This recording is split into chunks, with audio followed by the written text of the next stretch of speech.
சில நேரங்களில் வாழ்க்கையில் வரும் சோதனைகள் உங்க நம்பிக்கையை அசைத்துப் பார்க்குதா? நாம நேசிக்கிற சொந்தங்களுக்குள்ள, நம்ம சமூகத்துக்குள்ள ஒற்றுமையா இருக்கிறது ரொம்ப கஷ்டமா இருக்கா? பிரச்சனைகள் வரும்போது பொறுமையா இருக்கிறது ஒரு மலையைத் தூக்கிச் சுமக்கிற மாதிரி பாரமா இருக்கா? அப்படி நீங்க நினைச்சீங்கன்னா இந்த வீடியோ நிச்சயம் உங்களுக்கானதுதான். இன்னைக்கு நாம வாழ்ற இந்த வேகமான உலகத்துல நம்மளோட ஈமான், அதாவது நம்பிக்கை, கொஞ்சம் கொஞ்சமா பலவீனமாகிறத நம்மால உணர முடியுது. சின்ன சின்ன விஷயத்துக்கு கூட பொறுமையை இழந்துடுறோம். நமக்குள்ள வர்ற குட்டி குட்டி கருத்து வேறுபாடு கூட பெரிய பிரிவினையா மாறிடுது. நாம எல்லாரும் ஒரே உம்மத், ஒரே சமூகம்னு நமக்கு தெரியும். ஆனா நம்மால ஏன் ஒன்னா நிக்க முடியல? இந்த பலவீனம், இந்த பொறுமையின்மை, இந்த பிரிவினை, இதெல்லாம் நமக்கே தெரியாம நம்மளை உள்ளுக்குள்ள அரிச்சுக்கிட்டு இருக்கு. இதுக்கெல்லாம் தீர்வு எங்க இருக்கு? இந்த மாதிரி இருட்டான நேரத்துல நமக்கு வழிகாட்ட ஒரு ஒளி கிடைக்காதான்னு நாம ஏங்கும்போது, அல்லாஹ் நமக்காகவே ஒரு பொக்கிஷத்தை திருக்குரான்ல வச்சிருக்கான். அதுதான் சூரத்துல் ஆல இம்ரான். நம்ம எத்தனை பேருக்கு ஒரு தோல்வி வந்த உடனே மனசு உடைஞ்சு போகுது? ஒரு நஷ்டம் வந்தா எனக்கு மட்டும் ஏன் இப்படி நடக்குதுன்னு கவலைப்படுறோம். வேலை போயிடுச்சு, பிசினஸ்ல நஷ்டம், உடம்புல பிரச்சனை, இப்படி எது நடந்தாலும் நம்ம மன உறுதி பாதியா குறைஞ்சிடுது. கொஞ்சம் யோசிச்சு பாருங்க. உஹுத் போர்க்களத்துல நபிகள் நாயகம் ஸல்லல்லாஹு அலைஹி வஸல்லம் அவர்களே காயப்பட்டு பல முக்கியமான சஹாபாக்கள் ஷஹீதான அந்த இக்கட்டான நிலைமையில முஸ்லிம்களோட மனநிலை எப்படி இருந்திருக்கும்? ஒரு நிமிஷம் அவங்க பலவீனப்பட்டு கவலையில மூழ்கிட்டாங்க. அந்த நேரத்துல அல்லாஹ் அவங்களை கைவிட்டானா? இல்லவே இல்லை.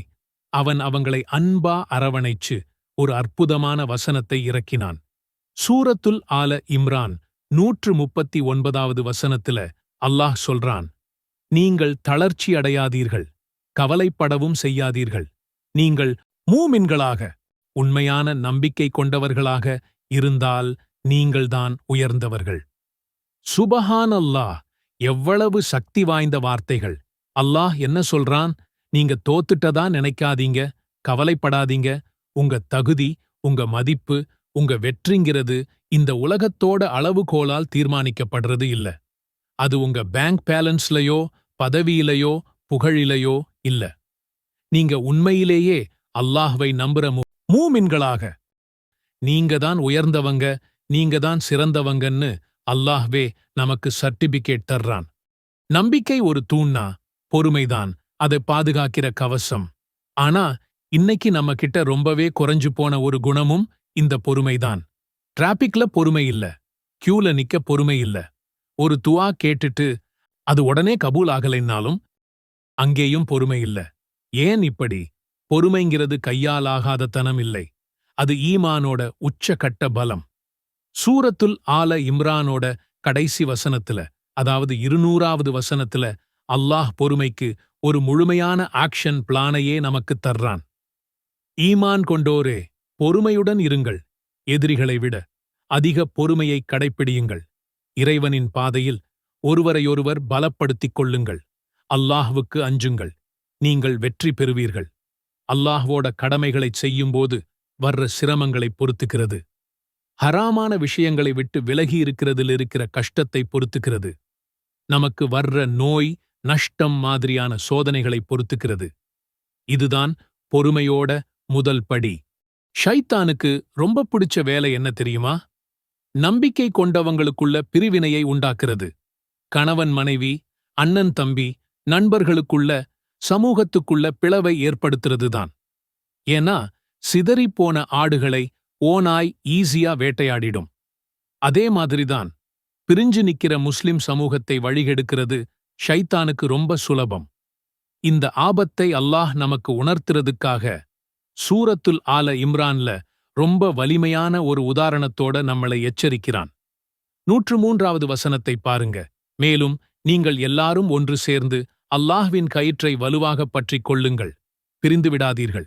நீங்கள் ஒருவருக்கொருவர் எதிரிகளாக இருந்தபோது உங்கள் உள்ளங்களுக்குள் அன்பை ஊட்டி உங்களை ஒன்று சேர்த்த அவன் உங்கள் மீது புரிந்த அருளை நினைத்துப் பாருங்கள். அவனுடைய அருளால் நீங்கள் சகோதரர்களாக ஆகிவிட்டீர்கள். இங்க அல்லாஹ்வின் கயிறு அப்படின்னு எதைச் சொல்றான்? அது திருக்குரானும் நபி ஸல்லல்லாஹு அலைஹி வஸல்லம் அவங்களோட வழிமுறையான சுன்னாவும் தான். இதுதான் நம்ம எல்லாரையும் ஒன்னா பிணைக்கிற கயிறு. நம்ம நிறம், மொழி, இனம், நாடு, கட்சி, இயக்கம் எதுவா வேணும்னாலும் இருக்கலாம். ஆனா நம்ம எல்லாரையும் இணைக்கிற ஒரே கயிறு இது மட்டும்தான். கண்ணியத்திற்குரிய அல்லாஹ்வின் நல்லடியார்களே, உங்கள் வாழ்க்கையில் சில சமயம் காரணம் தெரியாத தடங்கல்கள், மன நிம்மதியின்மை அல்லது எதிர்பாராத பிரச்சனைகளை சந்தித்திருக்கிறீர்களா? எல்லாமே சரியாக போய்க் கொண்டிருக்கும்போது திடீரென்று ஒரு தடை அல்லது ஒருவித அச்ச உணர்வு அல்லது உடல் நலக்குறைவு, இவற்றிற்கு பின்னால் என்ன இருக்கிறது என்று புரியாமல் குழம்பியிருக்கிறீர்களா?